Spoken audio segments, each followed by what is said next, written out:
So if you live in Tennessee, then you should know about laws that could impact you or someone you know, or they're just good to know about.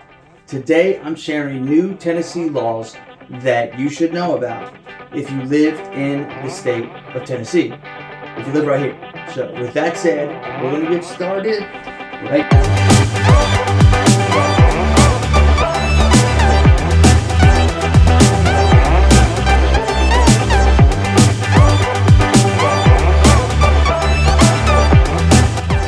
Welcome back to All Things Tennessee with me, Ben Barredo, your local real estate pro and relocation expert for East Tennessee.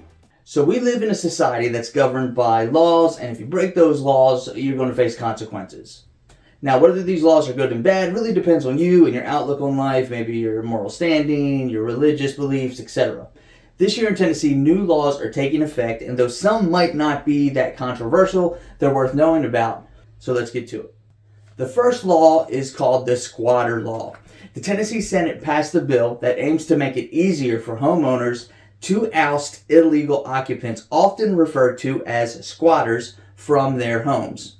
Squatters have no rights in Tennessee, but homeowners were required to evict them through judicial means. This process can be extremely expensive and very long. House Bill 1259 aims to give county sheriffs the authority to serve a notice to the illegal occupant and return the property to the owners. Listen, I love this law. I know a lot of landlords and have read a lot of articles about nightmare stories where squatters have taken over people's houses. I couldn't imagine finding myself in a situation where I have some bum camped out in my house and I can't do anything about it. It blew me away that there wasn't more action in this area or things homeowners could do. So I'm really proud of Tennessee for making a move to protect homeowners and landlords and not allowing these scum buckets to just move into other people's houses. I told you I was going to have a hard time keeping my bias out of it. The next one is law enforcement drone use, and it was expanded. Tennessee law enforcement agencies will continue to be able to use drones without search warrants in various investigations following the approval of a bill earlier this year. In 2021, the Tennessee General Assembly approved a new set of laws regarding law enforcement and their use of drones. Through the provisions would have ended in July 1st, 2024. However, during the latest legislative session, lawmakers voted to extend them. Prior to 2021, law enforcement agencies were allowed to use drones, but it required a search warrant signed by a judge. Under the current law, there are a few scenarios where agencies can use drones without a warrant as long as they comply with Federal Aviation Administration rules. Now, personally, I don't exactly know how I feel about this one. On one hand, I definitely see the positives that can come out of it, but I can also see where some, corrupt institutions could use this for unethical reasons, personal gain, and with a law like this, there isn't much a homeowner can do about it. So I'll have to look into it more and see what those stipulations are or limitations. So I'll try not to pass too much judgment on it just yet. But we all know giving government too much power is not a good thing. And yes, police are government. The next one is the Elvis Act. Tennessee became the first state in the nation to enact protections against artificial intelligence for songwriters, musicians, and artists. The new law makes it illegal to use AI to reproduce someone's voice without their consent. I really like this law. Again, this is an area, AI is not going anywhere. It's only going to become more prevalent. And people's biggest fear is the use of AI to do deep fakes and things around other people's personal information, personalities, etc. So I'm really glad, again, and proud of Tennessee for stepping up and taking the lead in this area. Next up is a change in the death penalty, and another new law allows the death penalty in child rape cases. Capital punishment was previously only applied in certain murder cases. Now, Republicans in the state approved the measure despite constitutional concerns. The U.S. Supreme Court ruled in 2008 that capital punishment could not be used for crimes that did not result in a death. Lawmakers who supported the law floated the possibility that conservative courts might reverse the decision.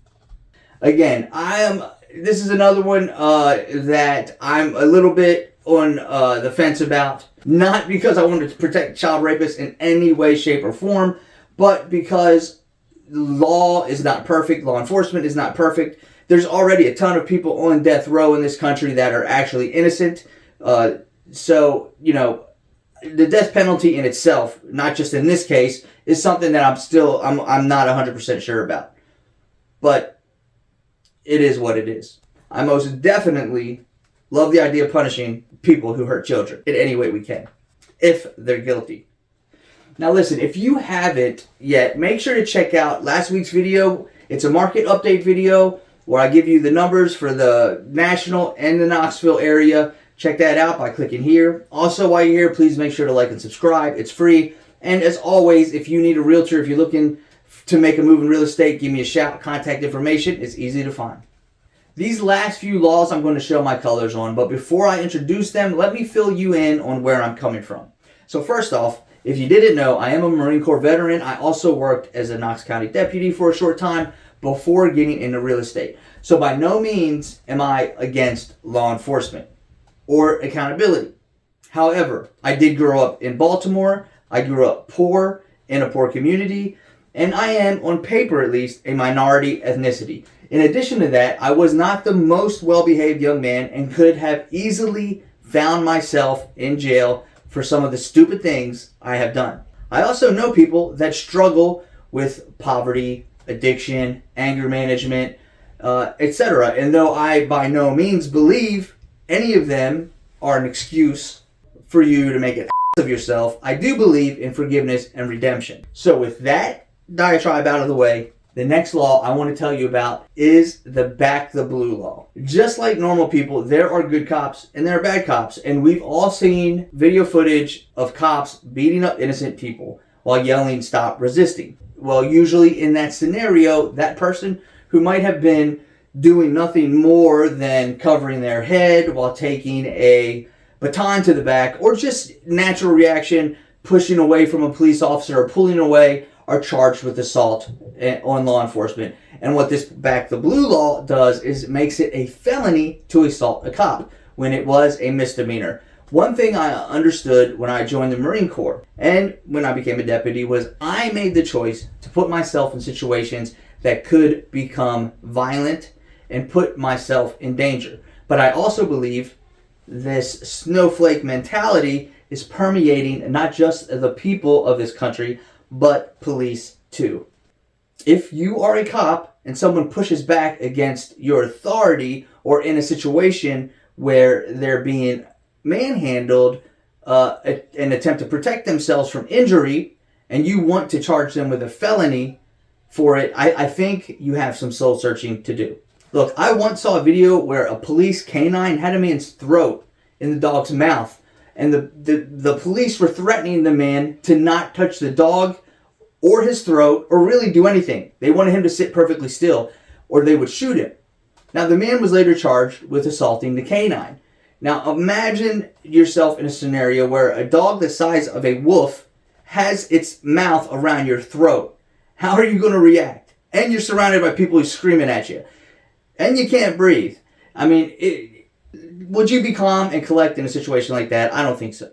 I once saw another video where an acorn fell from a tree and hit the top of a car, and two police officers started shooting sporadically in the direction of the noise. So if they can't hold it together in a situation where they have control, imagine being in a situation where you have no control and you think you're going to die. Can you hold it together? Just think about it.